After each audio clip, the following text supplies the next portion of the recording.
Bonjour, mes amis. So here's the deal. I need to take Elsa, my daughter Elsa, to the doctor this morning. So I will not be in until 10 o'clock. So for period one, you have to do this without me. And I really like our guest teacher, so I wrote things on the board for you. Here's the first thing you're doing. You're watching this video. I'm going to explain the notes that you're going to take in your dossier and your book projects, and you should be all set, okay? If you have any questions, you can send me an email. I should have my phone with me at the doctor.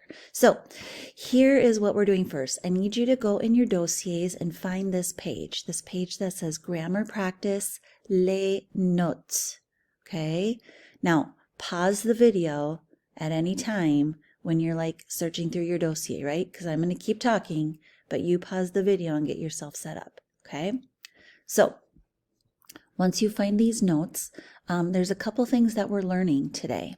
First of all, we're going to revisit tu versus vous and when you use them, because they both mean you, right? So let's look at tu. Tu is when you are talking just about one person, okay? So if you're saying something, if you and a friend are talking and you want to ask them, hey, do you like to play soccer? You're going to use tu, okay? Now, tu is also informal, all right? Which means that you're going to use tu for all people that you know really well who are like your casual peeps, okay? So that would be like your friends. So you're going to type this in with me. It would be your siblings, your brothers and sisters. It would be your parents because you're very, very close with them. Probably your other family, like your cousins and your grandma and grandpa and your aunt and uncle, etc., etc. Okay. It can be with classmates, even if you don't know them really well, because you all are like the same age and you're in a like casual setting. You would use tu with your classmates. You would also use tu with little kids, all little kids that you don't know. So anybody who's younger than you would use tu, okay? Even if you don't know them, you would use tu. All right? All right, so the most important thing to know about tu is that it's very informal. I'm even going to like highlight that. All right, vous. Vous is for when you're talking to more than one person, so two or more people, you would always use vous. That is why I always use vous with you guys in the class, because I'm talking to all of you, so I'm using vous a lot. The other thing you need to know about vous is you would say vous to one person that you don't know, okay? That you don't know, that's older than you, okay? That's the key, because here we use tu with little kids that you don't know or classmates. But one person that you don't know that's older than you. So again, two or more people, let's put that in again, with someone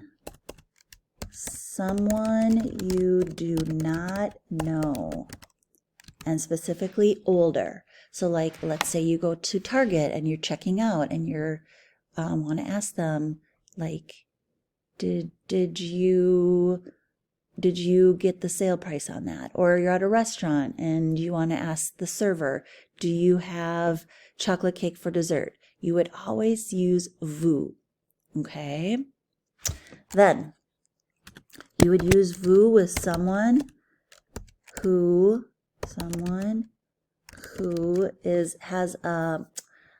has a job of like high respectable job, okay?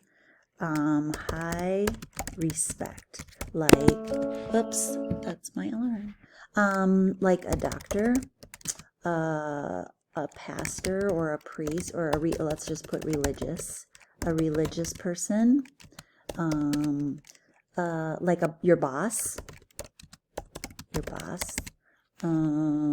technically in France, I think we talked about this. In France, the students do use vous with their teacher because teachers in France are held at a very high respect level.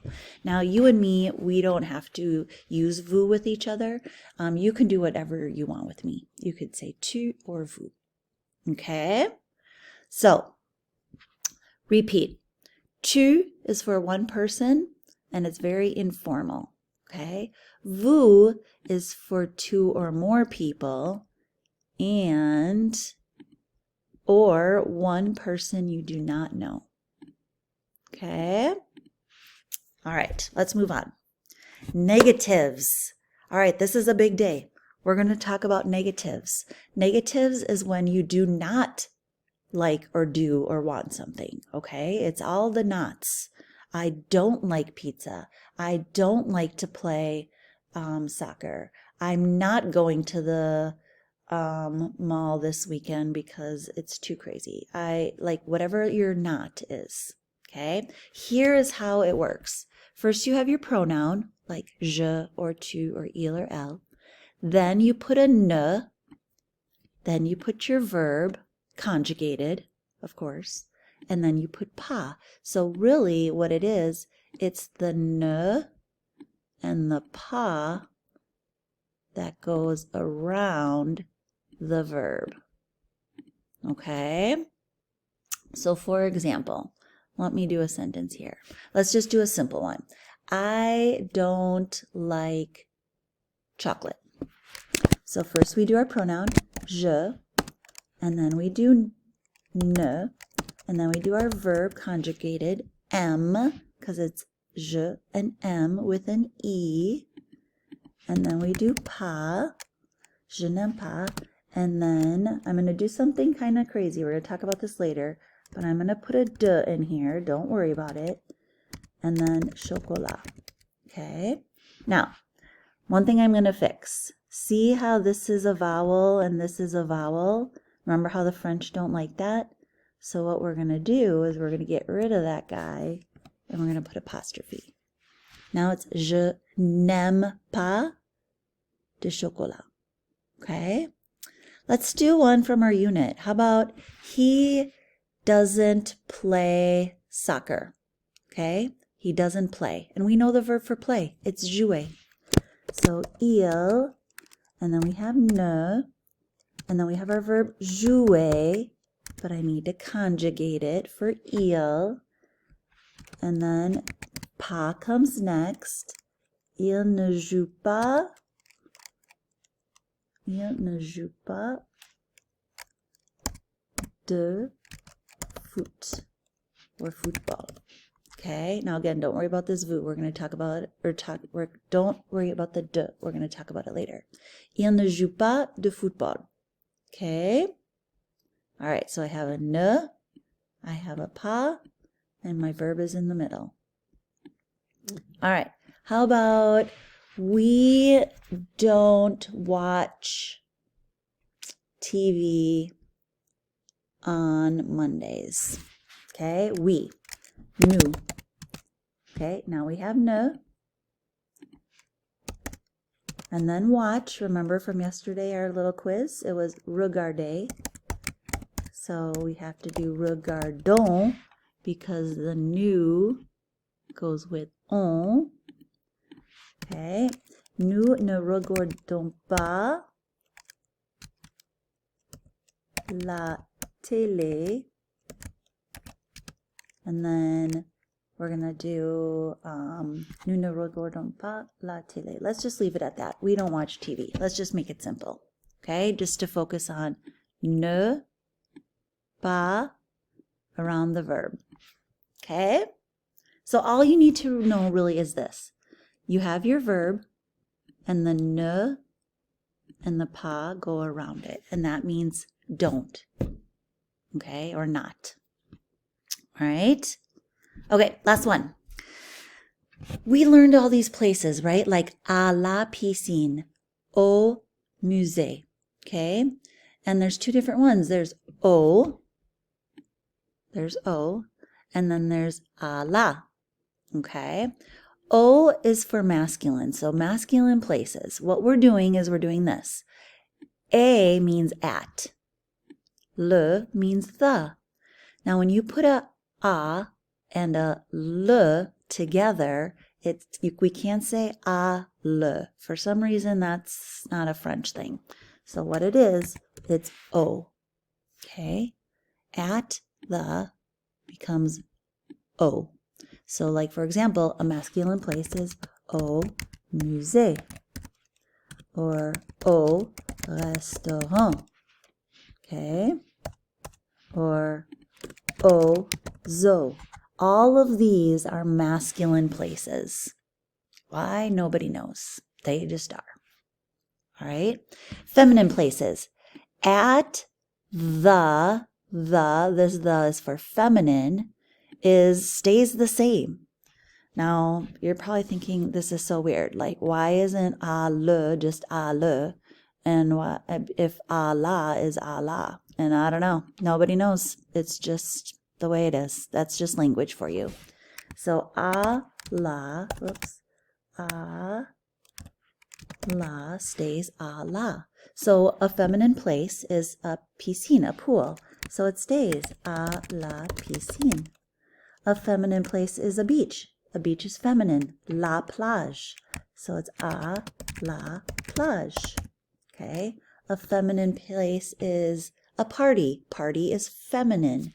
So that's why it's a la teuf. Okay. Now here's something new. If we have a place that, if we're talking about lots of places, like we're going to go to many museums when we go to Paris. We're going to visit lots of museums. The Louvre, the Musée d'Orsay, the Musée Picasso. We're going to go to a lot, okay? So if you want to say, I'm going to go to the museums, now we have to, the plural, that becomes O. Sorry about my sound effects here. O. X's in French are often like S's. I don't know if I've told you this before, but X's and S's are often used interchangeably. So instead of an S, they might use an X. So if you can keep that in mind, that will be really helpful. So let's say you're going to the museums, okay? So musée, and because we're going to more than one, we're going to put an S, museums, and now it becomes O. We're going to the museums. Maybe we're going to visit a couple zoos on our vacation. We're going to go to the Minnesota Zoo. We're going to go to the Como Zoo. There's a zoo in Duluth. We're going to go to a whole bunch of zoo with an S. Well, if we're going to go to the zoos, it's O zoo. Okay? Next to it, I want you to do this. O. And I think it's this little guy up here. Let me just see. I think it's number 9. Nope. O. There's one with a little line that goes above it, and I don't see it up here. Okay, it doesn't matter. It's just O. Or maybe this will be better. That's how you pronounce this word. It's not ox or oaks. It's just O, because these are silent. Remember? If we're going to go to a bunch of restaurants, we're on vacation. We're going to Miami, and we want to try some Cuban food because there's lots of Cuban food in Miami. We want to try a few restaurants. We're going to go au restaurant with an S. Okay? Okay. Now, I should have done this before, but I didn't. Here is what I need you to do next. You are going to grab a picture dictionary, and let me find it. I'm sorry I didn't have this ready for you. Picture dictionary. Let me find it in my dictionary.